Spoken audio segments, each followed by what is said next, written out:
इंतकाम भाग 4। अवंतिका यह सुनकर अंदर आकर सोफे पर बैठ गई। उसकी आंखों से आंसू बह रहे थे। शिखर भी उसके पीछे अंदर आया। उसने कहा, अरे तुम भी कहाँ इन गांव वालों की बातों में आ जाती हो। मॉडर्न होते हुए भी भूत प्रेतों में विश्वास रखती हो। अवंतिका ने कहा, तुम्हें तो कुछ समझाना ही बेकार है। जब तक हमारे साथ कुछ बुरा नहीं हो जाता तुम्हें कुछ समझ नहीं आएगा।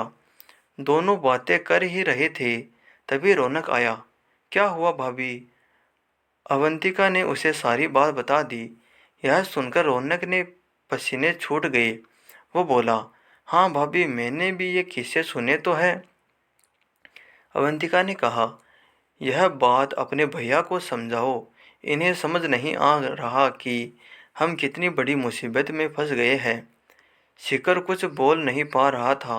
शायद उसे एहसास था कि उसने गलत तो किया है, जिसकी सज़ा भुगतने के लिए वह तैयार था।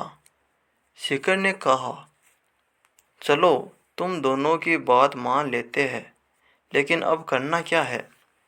अवंतिका जैसे बस यही सुनना चाहती थी। उसने तुरंत कहा, सबसे पहले इस गाड़ी को ठिकाने लगाओ, या तो इसे बेच दो, कहीं ले जाकर आग लगा दो। दोनों भाई मिलकर गाड़ी को आग लगाने की सोचते हैं, क्योंकि इस छोटी सी जगह में गाड़ी बेचना बहुत कठिन था। दोनों गाड़ी को लेकर एक सुनसान जगह है ले जाकर आग लगा देते हैं।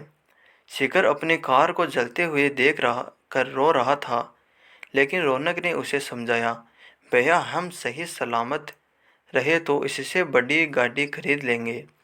दोनों शाम तक घर आ जाते हैं। अवंतिका खाना बना कर तैयार कर चुकी थी। अवंतिका ने घर में घुसते ही पूछा, क्या हुआ? हो गया काम? शिखर बिना कुछ बोले सोफे पर बैठ गया। रौनक ने भाभी को समझा दिया। अवंतिका बोली, चलो मैंने खाना बना लिया है, आप लोग फ्रेश होकर आ जाओ। शिखर बोला, मेरा कुछ खाने का मन नहीं है। रौनक बोला, भैया कल से आपने कुछ नहीं खाया है। भूखे रहने से क्या होगा? खाना खाओगे तो सोचने की शक्ति मिलेगी। कुछ देर बाद तीनों डाइनिंग टेबल पर बैठे थे। खाना खाने के बाद शिखर और रौनक दोनों छत पर टहलने चले जाते हैं, क्योंकि अवंतिका ने बाहर जाने के लिए मना कर दिया था। शिखर और रौनक दोनों छत पर घूम रहे थे। अचानक शिखर की नज़र पहाड़ों के बीच में उस रास्ते पर जाती है जो जंगल को जाता है। उसे देखकर शिखर चिल्लाने लगता है, मैंने कुछ नहीं किया, मुझे छोड़ दो, मुझे छोड़ दो।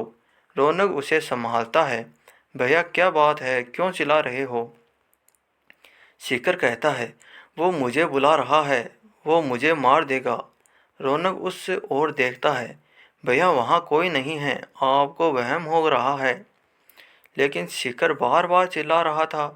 उनकी आवाज़ सुनकर अवंतिका भी ऊपर आ जाती है। अवंतिका को देखकर शिखर जोर से चिल्लाने लगता है, अवंतिका तुम्हें पता है न, मैंने जानबूझकर कुछ नहीं किया। इन्हें रोक लो, ये मुझे लेने आएंगे। अवंतिका बोली, शिखर वहाँ कोई नहीं है, तुम्हें क्या दिख रहा है? रौनक इन्हें भी नीचे ले चलो। रौनक किसी तरह शिखर को नीचे लेकर आता है, उसे सोफे पर बिठा देता है।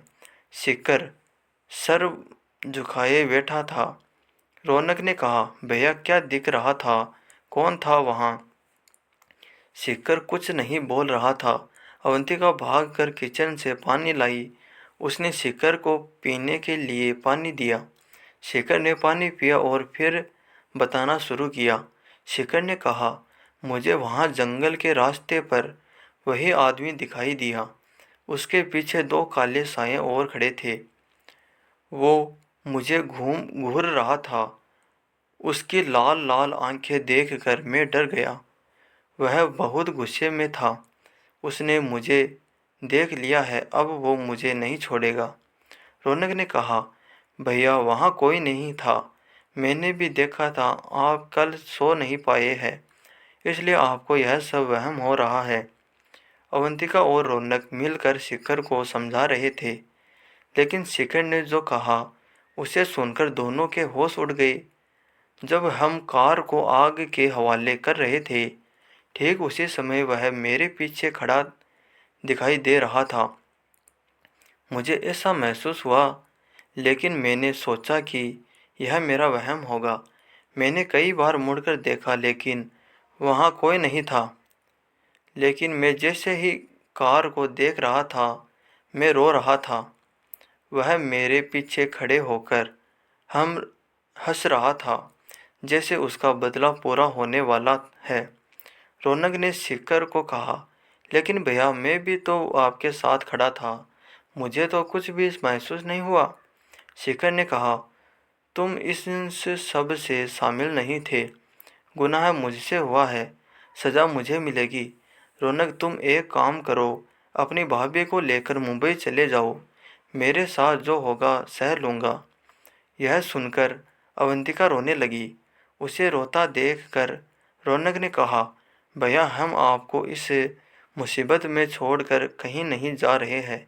जो भी होगा हम सब मिलकर उसका सामना करेंगे। मैं कल मालिक काका से मिलकर इस समस्या का हल ढूंढने की कोशिश करता हूँ। शेष आगे। तो दोस्तों आपको कहानी कैसी लगी हमें कमेंट कर जरूर बताइए और प्लीज़ वीडियो को लाइक कीजिए और चैनल को सब्सक्राइब कीजिए। Thank you.